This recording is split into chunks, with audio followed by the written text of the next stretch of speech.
I just knew I needed to change my life around. I couldn't keep getting in trouble. It's like joining a new family that will be there no matter what. I'm going to treat them as if they're adults and they're equal to me. And together, we build respect for each other.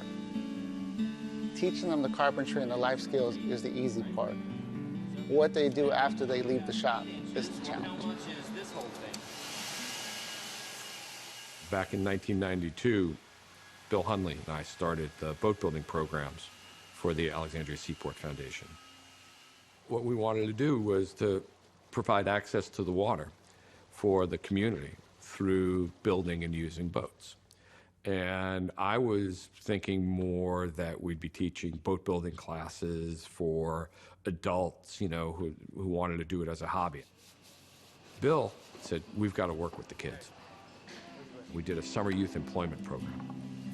And at the end of the summer, the boat was done, the program was done, but boy, the kids weren't done. And so we went and got funding and started a year-round apprenticeship program. I dropped out when I was 16, but I got my GED. After that, I just started working. And then I stopped working, and then I was like getting in trouble. I started getting into like the street life. I ended up getting locked up for 6 months, and then I came to this program. They come through and apply, and we screen them individually based on their needs. We have an assessment test. Then after that, they have a 5-week trial period where they get paid a $100 stipend a week. If they are here on time every day, do their daily journal requirements, and have an overall good attitude. Really, the goal is to have them work with the mentors, which are the volunteers. And, you know, when the old hair rubs against the new, you know, they really do tend to bond. I came to a class here, and in the first day of a 5-day class, I saw how the management here was communicating with the kids, the apprentices. And I told them at the end of the 5-day session, how do I volunteer here? This looks terrific. We try to take the focus off of the differences and focus on the task at hand.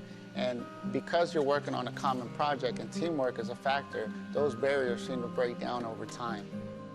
We're all apprentices here, adults and the kids alike. We're learning different things.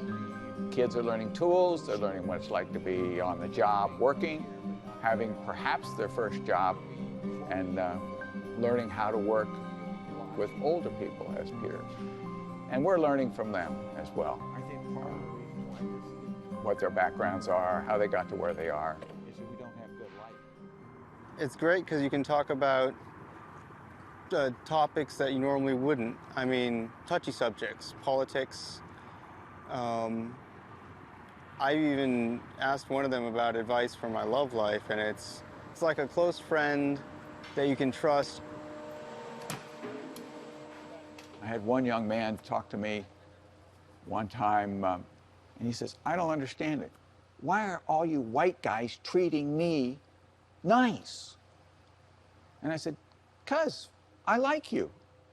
You have skills, you have abilities, and we're working together to accomplish this feat. Why wouldn't I be nice to you?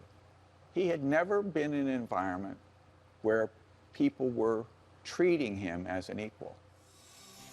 These volunteers had very successful careers. I mean, the guy who ran the team that invented the antenna that's in all our cell phones, you know, comes in and builds here.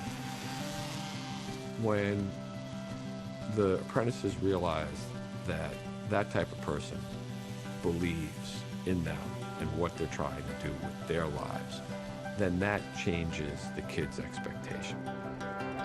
Quite frankly, you get more feelings of satisfaction around here than I ever did working for a big corporation.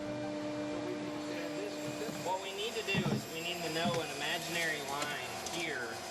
When we started the apprentice program, we designed the program to be in the context of a job. That's what we were doing. We were preparing the graduates to be able to go out and go to work. The height matters because this is on a bevel. As this gets higher, the gap is wider. Remember that from the last time? So we know that we got to measure right here. We've had a very good relationship with the Carpenters Union, and we have placed dozens of kids into the union. When they have jobs and they're adding apprentices, they're taking our apprentices. They know the math, they know the construction math, they know the hand tools, the hand power tools. That gives them a step up. It's not just how to become an employee or just a carpenter. They teach you how to become a leader. They teach you how to set your finance situation. They teach you how to represent yourself in meetings. They teach you how to go for an interview. They teach you how to dress for an interview. They teach you how to look for an interview. I mean, I don't think they miss anything when it comes to this kind of field. I don't think they miss a dot. I have a job that's coming up building decks. So I've been like doing research on it, looking up videos. I've been getting into it, and I think it's pretty cool because I want to learn how to build stuff. And maybe in the future, like, I could build my family a house. What I always say is, we trust them. They learn to trust us, and then they learn to trust themselves. And once they learn to trust themselves, essentially our work is done.